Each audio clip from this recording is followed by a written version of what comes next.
Post మార్కెట్కి సంబంధించిన ప్రధాన అంశాలు చర్చించుకుందాం. ముందుగా మిత్రులందరికీ స్వాగతం. ఈరోజు సెప్టెంబరు 18వ తారీఖు గురువారం. ఈరోజు నిఫ్టీ స్ట్రాంగ్ బుల్లిష్ సెంటిమెంట్లో అయితే క్లోజ్ అయింది. సెక్టార్ పర్ఫార్మెన్స్ అనేది పరిశీలన చేసినట్లయితే pharma, health care index, IT కూడా పాజిటివ్లో ఉండగా energy, media, entertainment, PSU bank, కన్స్ట్రక్షన్లో కొద్దిగా ప్రాఫిట్ బుకింగ్ అనేది జరిగినట్టు తెలుస్తుంది. మొత్తం మీద 60% పైన ఇండియన్ సెక్టర్స్ పాజిటివ్గానే క్లోజ్ అయ్యాయి. నిఫ్టీ 500లోని కంపెనీలు అడ్వాన్స్ డిక్లైన్ రేషియో చార్ట్ అనేది పరిశీలన చేసినట్లయితే ఈరోజు మార్నింగ్ బుల్లిష్గా ఉంది సెంటిమెంట్ అంతా కూడాను. బట్ 11 గంటల తర్వాత ఆల్మోస్ట్ సెంటిమెంట్ అనేది కొద్దిగా షిఫ్ట్ అయ్యి బేరిష్గా ఉందన్నమాట.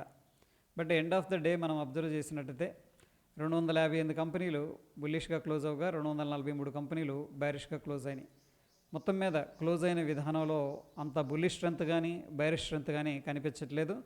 సింపుల్గా మార్కెట్లో ఒక సైడ్ వేస్ యాక్టివిటీ ఉందని చెప్పేసి అడ్వాన్స్ డిక్లైన్ రేషియో చార్ట్ అనేది చెప్తుంది. ఈరోజు మార్కెట్లో 2 షేర్లు అయితే ప్రత్యేక దృష్టిని ఆకర్షించాయి. ముందుగా డీమార్ట్ అంతర్జాతీయ బ్రోకరేజ్ సంస్థ యూబీఎస్ పాజిటివ్ రిపోర్ట్ ఇచ్చింది.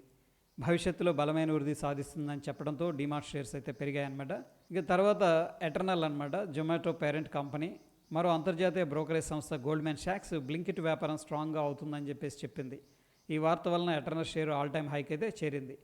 సో ఇక్కడ మనకు ఒక క్లియర్గా పాయింట్స్ ఏమర్థమవుతుందంటే, బ్రోకరేజ్ రిపోర్ట్లు షేర్ ధరలపై తక్షణ ప్రభావం అనేది చూపించవచ్చు, కానీ దీర్ఘకాలంలో పెరగాలంటే కంపెనీకి బలమైన బిజినెస్ అనేది ఉండాలి, ఫండమెంటల్స్ కూడా చాలా స్ట్రాంగ్గా ఉండాలి. ఈరోజు మార్కెట్లో రియల్ ఎస్టేట్ సెక్టార్ మీద బ్రోకరేజ్ సంస్థ నువామా ఒక డీటెయిల్డ్ రిపోర్ట్ రిలీజ్ చేసింది.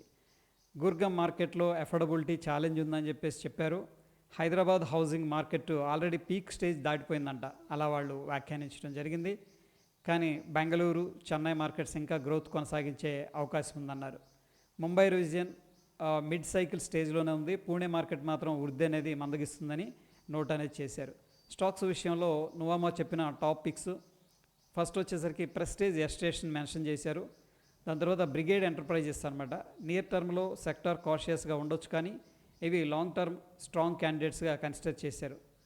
సో మొత్తం మీద ఏంటంటే రియల్ ఎస్టేట్ సెక్టార్ వోల్టాలిటీ ఉంటుంది, కానీ సెలెక్టివ్ స్టాక్స్ లైక్ ప్రెస్టేజ్ మరియు బ్రిగేడ్ మీద బ్రోకరేజ్ సంస్థలు అయితే పాజిటివ్గా ఉన్నట్టు మనకు క్లియర్గా తెలుస్తుంది. ఈరోజు మార్కెట్లో ఐటీ సెక్టారు చాలా స్ట్రాంగ్గా ముందుకు వెళ్ళింది. US federal reserve 25 basis points rate cut అనేది అనౌన్స్ చేసింది. ఇది 2024 డిసెంబర్ తర్వాత వచ్చిన ఫస్ట్ రేట్ కట్ అనమాట. ఈ నిర్ణయం వల్ల Indian IT stocks like Infosys, LTI, Mindtree, Wipro, HCL Tech all పాజిటివ్గా అయితే రియాక్ట్ అయ్యాయి. రిజల్ట్గా నిఫ్టీ ఐటీ ఇండెక్స్ రైజ్ అయ్యి మార్కెట్లో టాప్ గెయినర్స్గా నిలబడిందనమాట. సో మొత్తం మీద US fed rate decision Indian IT companies మీద డైరెక్ట్ ప్రభావం చూపుతున్నాయి. ఎందుకంటే యుఎస్లో ఇంట్రెస్ట్ రేట్ తగ్గితే అక్కడ కంపెనీలు ఎక్కువగా ఖర్చు చేయగలవు, ఆ కాంట్రాక్ట్స్ ఎక్కువగా ఇండియన్ ఐటీ ఫర్మ్స్కి దక్కుతాయన్నమాట. ఇక కోహాన్స్ లైఫ్ షేర్స్ వచ్చేసరికి ఈరోజు 6% దాకా పడిపోవడం అనేది జరిగింది. ఎనీహౌ ఫ్రెండ్స్, ఈ నంబర్స్ అనేది మనం మనీ కంట్రోల్ ఆర్టికల్లో చదువుతున్నాం, ఆ టైంకి ఈ టైంకి చేంజెస్ అనేది ఉండొచ్చు, దయచేసి గమనించండి. ఎనీహౌ ఇక్కడ పెద్ద పెద్ద బ్లాక్ డీల్స్ అనేది జరిగాయి, ప్రాబబ్లీ కొద్దిగా డిస్కౌంట్లో జరిగి ఉంటాయి, అందుకని స్టాక్ అనేది అండర్ ప్రెషర్లోకి వెళ్ళిపోయింది. ఈరోజు మార్కెట్లో ఇండియన్ హోటల్స్ కంపెనీ ఐహెచ్సిఎల్ షేర్స్ అయితే పాజిటివ్గా ట్రేడ్ అయ్యాయి. రిపోర్ట్స్ ప్రకారం న్యూయార్క్లోని ఐకానిక్ పెర్రే హోటల్ని తాజ్ గ్రూప్ ఎగ్జిట్ అయ్యే ఛాన్సెస్ ఉన్నాయని చెప్పారు. ఈ డీల్ సైజ్ వచ్చేసరికి అరౌండ్ $2 బిలియన్ అని న్యూయార్క్ టైమ్స్ రిపోర్ట్ చేసింది. ప్రాస్పెక్టివ్ బయర్స్లో సౌదీ ఫ్యామిలీ ఖషోగీస్ మరియు డోర్చెస్టర్ కలెక్షన్, అది యాక్చువల్గా ఏంటంటే బూర్నీ గవర్నమెంట్కి చెందిన లగ్జరీ హోటల్ చైన్ అనమాట. ఈ 2 నేమ్స్ కూడా ఉన్నాయి. డోర్చెస్టర్స్ రెనోవేట్ చేసి మేనేజ్ చేయబోతున్నారని చెప్పేసి చెప్తూ ఉన్నారు. సో ఈ వార్త బయటకు వచ్చిన వెంటనే ఐహెచ్సిఎల్ షేర్ పాజిటివ్గా రియాక్ట్ అయి పెరిగింది. సో మొత్తం మీద గ్లోబల్ అసెట్స్ డీల్స్ కూడా ఇండియన్ హోటల్ స్టాక్స్ మీద డైరెక్ట్ ప్రభావాన్ని అయితే చూపిస్తూ ఉన్నాయి. ఈరోజు మార్కెట్స్లో 3 సెక్టార్స్లో ప్రాఫిట్ బుకింగ్ అనేది జరిగినట్టు తెలుస్తుంది. ముఖ్యంగా డిఫెన్స్ స్టాక్స్ గత 4 రోజుల నుంచి కూడా స్ట్రాంగ్ ర్యాలీ ఇచ్చిన తర్వాత ఇప్పుడు కొంత ప్రాఫిట్ బుకింగ్ జరిగింది. ఆస్ట్రా మైక్రోవేవ్, డేటా ప్యాటర్న్స్, పారాస్ డిఫెన్స్, హెచ్ఏఎల్, బీఈఎల్, బీడీఎల్ అన్నీ రెడ్లోనే ట్రేడ్ అయ్యాయి. రియాలిటీ స్టాక్స్ వచ్చేసరికి నిఫ్టీ రియాలిటీ కూడా 4 డేస్ ర్యాలీ తర్వాత డౌన్ అయింది. ప్రెస్టేజ్ ఎస్టేట్స్, డిఎల్ఎఫ్, అనంతరాజ్ షేర్లు స్లైట్గా తగ్గాయి. పిఎస్యూ బ్యాంక్స్ ఇవి కూడా కరెక్షన్ చూశాయి. గవర్నమెంట్ డైవెస్ట్మెంట్ ప్లాన్స్ న్యూస్ వలన ముందుగా ర్యాలీ స్ట్రాంగ్గా వచ్చినా ఇప్పుడు కొంత కూల్ ఆఫ్ అయితే జరిగినట్టు తెలుస్తుంది. మొత్తం మీద ర్యాలీ బలంగా వచ్చినప్పుడు ట్రేడర్స్ తరచుగా ప్రాఫిట్ బుకింగ్ అనేది చేస్తూ ఉంటారు. షార్ట్ టర్మ్లో డిప్ ఉండొచ్చు, కానీ సెక్టార్ స్టోరీస్ లాంగ్ టర్మ్లో కొనసాగుతాయి. ఈరోజు మనీ కంట్రోల్ ఎక్స్క్లూజివ్లో అబాకస్ ఫౌండర్ సునీల్ సింఘానియా గారు కొత్త ఏజ్ కంపెనీస్ మీద ఒక ఇంపార్టెంట్ పాయింట్ అనేది చెప్పారు. గతంలో కాంపిటీషన్ ప్రాఫిట్స్ కోసం వచ్చేవి, కానీ ఇప్పుడు మార్కెట్ క్యాప్ కోసం వస్తుందని ఆయన అన్నారు. ఇది ఇన్వెస్టర్కి ఎక్కువ రిస్క్ క్రియేట్ చేస్తుందని చెప్పారు. ఉదాహరణకు జొమాటో, నైకా, పేటిఎం లాంటి హై వాల్యుయేషన్స్ కంపెనీస్, వీటిల్లో గ్రోత్ ఉన్న వాల్యుయేషన్స్ చాలా హైగా ఉండడంతో కాషియస్గా ఉండాలని చెప్పేసి సూచించారు. ఆయన ఏం చెప్తున్నారంటే పోర్ట్ఫోలియోలో 30-40% వెయిట్గా ఇవి ఉండకూడదు, 5-7% మాత్రం ఉండొచ్చు అని చెప్పేసి చెప్తూ ఉన్నారు. ఇంకా ఆయన పెయింట్స్ ఇండస్ట్రీ ఎగ్జాంపుల్ ఇచ్చారు. ప్రాఫిట్స్ ఎక్కువగా కాకపోయినా హై వాల్యుయేషన్స్ చూసి కొత్త ప్లేయర్స్ మార్కెట్లోకి వస్తున్నారన్నారు. ఎందుకంటే ఈ యొక్క ఆయిల్ పెయింట్ ఇండస్ట్రీ మొత్తం కూడా 6-7 వేల కోట్ల రూపాయలు, బట్ చాలా కంపెనీస్ ఇందులోకి ఎంటర్ అవుతున్నాయని చెప్పేసి వేరే వాటిని చూసి పోల్చుకుని కంపేర్ చేసి అట్లా ఆయన మెన్షన్ చేయడం జరిగింది. ఈరోజు మార్కెట్లో పూనావాలా ఫిన్కార్ప్ స్ట్రాంగ్ ర్యాలీ ఇచ్చింది. Promoter company Rising Sun Holdings దగ్గర నుంచి 1,500 కోట్ల ఫండ్ ఇన్ఫ్యూజన్ జరిగిందనమాట. బోర్డు 3.31 crore షేర్స్ ఇష్యూ చేయడానికి అప్రూవల్ అయితే ఇచ్చింది ప్రిఫరెన్షియల్ బేసిస్ మీద. ఈ అనౌన్స్మెంట్ తర్వాత స్టాకు షార్ప్గా రియాక్ట్ అయ్యి 52 వీక్ అయితే చేరింది. గత 10 నెలల్లో సింగిల్ డేలో వచ్చిన అతిపెద్ద రైజ్ ఇదే అని చెప్పేసి చెప్పొచ్చు. మొత్తం మీద ప్రమోటర్ స్టేక్ పెరగడం అంటే మార్కెట్కి పాజిటివ్ సిగ్నల్, అందుకే స్టాక్ స్ట్రాంగ్ సపోర్ట్ అయితే రావడం అనేది జరిగింది. ఈరోజు మార్కెట్లో ఒక పెద్ద మైల్ స్టోన్ చేరిందనమాట. ఎట్లా అంటే బీఎస్సీ లిస్టెడ్ కంపెనీస్ వాటి యొక్క మార్కెట్ క్యాపిటలైజేషన్ 465 lakh crore అనేది దాటింది. గత 11 నెలల్లో ఇదే హైయెస్ట్ లెవెల్. అయితే ఈ యొక్క లెవెల్ అనేది పోయినసారి 2024 అక్టోబర్లో కనిపించింది. ఇప్పుడు రికార్డు హైకి దగ్గరగా ఉంది. ర్యాలీ బ్రాడ్ బేస్డ్గా ఉంది. Large caps, mid caps, small caps అన్నీ కలిపి పాజిటివ్గా కంట్రిబ్యూట్ అయితే చేశాయి. ఇన్వెస్టర్ కాన్ఫిడెన్స్ అయితే స్ట్రాంగ్గా ఉంది. సెప్టెంబర్ మొదలైనప్పటి నుంచి కూడా మార్కెట్లో కొత్త మొమెంటం అనేది కనిపిస్తూ ఉంది. ఫెడ్ డిసెంబర్ 2024 నుంచి ఇప్పటికీ ఫస్ట్ టైం రేట్ కట్ అనేది చేసిందనమాట. మొత్తం మీద 25 basis points అనేది తగ్గించింది.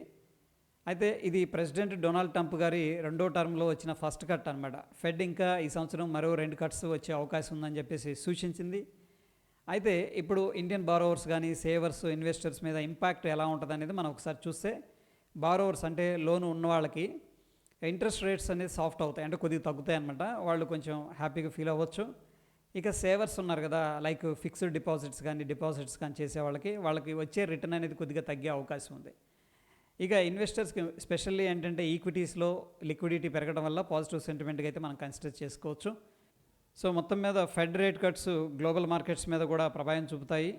మన ఇండియాలోని ఇన్వెస్టర్స్ కూడా తమ ఫైనాన్షియల్ ప్లాన్స్ అనేది అకార్డింగ్ ఏంటంటే అడ్జస్ట్ చేసుకోవాల్సి వస్తుంది. ఇక ఓపెన్ ఇంట్రెస్ట్ అనేది మనం పరిశీలన చేసినట్టయితే మొత్తం మీద నిఫ్టీ 25,423 దగ్గర అయితే క్లోజ్ అయింది. 0.4% అనేది పాజిటివ్గా ఉంది. పుట్ కాల్ రేషియో అనేది మనం పరిశీలన చేసినట్టయితే 1.09 కనిపిస్తుంది. బుల్లిష్గా ఉంది. చాలామంది పుట్స్ అయితే సెల్ చేసినట్టు తెలుస్తుంది. బ్యాంక్ నిఫ్టీ అనేది మనం అబ్జర్వ్ చేసినట్టు పుట్ కాల్ రేషియో 1.11 చూపిస్తుంది. ప్రస్తుతానికంటే పుట్స్ అయితే సెల్లింగ్ అనేది చేస్తున్నారు, బుల్లిష్గా ఉంది. సెన్సెక్స్ విషయానికి వచ్చేసరికి పుట్ కాల్ రేషియో అనేది 1.03 అనేది చూపిస్తుంది ఈ రోజుది. నెక్స్ట్ వీక్ అనేది మనం పరిశీలన చేస్తే 1.01 అని చూపిస్తుంది. మొత్తం మీద సెన్సెక్స్ కావచ్చు, నిఫ్టీ కావచ్చు, బ్యాంక్ నిఫ్టీ కావచ్చు, మూడిట్లో కూడా పుట్స్ అనేది అగ్రెసివ్గా సెల్లింగ్ చేస్తున్నారు. సింపుల్గా మార్కెట్లో బుల్లిష్ సెంటిమెంట్ ఉందని చెప్పేసి ఈ యొక్క పుట్ కాల్ రేషియో చెప్తుంది. నిఫ్టీ ఆప్షన్స్ ప్రీమియం డికే అనేది పరిశీలన చేసినట్టయితే కాలు పుట్కి మార్నింగ్ అంతా దాదాపుగా కాల్స్ అండ్ పుట్స్ ప్రీమియమ్స్ అయితే డికే అయ్యాయి. దాని తర్వాత కొద్దిగా పుట్స్ ప్రీమియమ్స్ అనేది రైజ్ అయ్యాయి. బట్ లాస్ట్లో అగైన్ ఏంటంటే కాలు పుట్టు 2 ప్రీమియమ్స్ అనేది తగ్గిపోయాయి అనమాట. దీని అర్థం ఏంటంటే మార్కెట్లో కొద్దిగా సైడ్ వేస్ యాక్టివిటీ స్ట్రాంగ్గా ఉందని చెప్పేసి ప్రీమియం డికే చెప్తుంది. ఇక ఇండియా విక్స్ అనేది పరిశీలన చేసినట్టయితే ఈరోజు 3.54% డ్రాప్ అయింది. ప్రస్తుతానికి ఇండియన్ మార్కెట్స్ చాలా స్టేబుల్గా ఉన్నాయని చెప్పేసి ఇండియా విక్స్ చెప్తుంది. ఇక డాలర్ ఇండెక్స్ అనేది మనం తీసుకున్నట్టయితే ప్రస్తుతానికి ఏంటంటే కొద్దిగా బెరిష్గానే ఉంది. ప్రీవియస్ సపోర్ట్ దగ్గర ట్రేడ్ అవుతుంది. Dow Jones industrial average futures Fed interest rate తర్వాత పాజిటివ్గానే రియాక్ట్ అయింది. ఈరోజు కూడా 286 పాయింట్లు పాజిటివ్గా ట్రేడ్ అవుతుంది. నిఫ్టీ విషయానికి వచ్చేసరికి ప్రీవియస్గా ఒక ఇంపార్టెంట్ సపోర్ట్ అనేది మనం మెన్షన్ చేసుకున్నాం. ఎగ్జాక్ట్గా ఆ లెవెల్ దాకా వచ్చింది, గ్యాప్ అప్ అయ్యి ఆ లెవెల్ అనేది ఫిల్ చేసి పైకి వెళ్ళడం అనేది జరిగింది. ఇమీడియట్గా 25,639 మనకున్న రెసిస్టెన్స్, ఇమీడియట్గా మనకున్న సపోర్టు 25,333. సెన్సెక్స్ విషయానికి వచ్చేసరికి సేమ్ ప్రీవియస్గా ఇంపార్టెంట్ రెసిస్టెన్స్ అనుకున్నాం, అది ఇప్పుడు సపోర్ట్ లాగా వర్కౌట్ అయింది. అగైన్ ఏంటంటే 82,718 ఇంపార్టెంట్ సపోర్ట్ అనమాట. 83,184 అనేది మనకి ఇమీడియట్గా ఉన్న స్మాల్ రెసిస్టెన్స్. ఇక బ్యాంక్ నిఫ్టీ విషయానికి వచ్చేసరికి ప్రీవియస్గా ఏదైతే రెసిస్టెన్స్ అనుకున్నామో దానిపైన ఓపెన్ అయ్యి ఆ లెవెల్ని టెస్ట్ చేసింది, అంటే ఇది సపోర్ట్ లాగా వర్కౌట్ అయింది. 56,067 ఇమీడియట్గా ఉన్న రెసిస్టెన్స్, 55,096 ఇమీడియట్గా ఉన్న సపోర్ట్ అనమాట. ఇక గోల్డ్ విషయానికి వచ్చేసరికి ప్రీవియస్గా ఒక లెవెల్ అనేది మనం మెన్షన్ చేసుకున్నాం. యాక్చువల్గా ఇది కొంచెం డిమాండ్ జోన్ అనమాట. మార్కెట్ అక్కడ దాకా వచ్చి అక్కడ నుంచి కూడా బౌన్స్ అనేది జరుగుతుంది. ఎనీహౌ మనకి ఇమీడియట్గా ఉన్న resistance 1,10,666 up side, 1,08,563 support. Silver విషయానికి వచ్చేసరికి ప్రస్తుతానికి మనకున్న రెసిస్టెన్స్ 1,30,367, ఇంపార్టెంట్ సపోర్ట్ 1,24,598.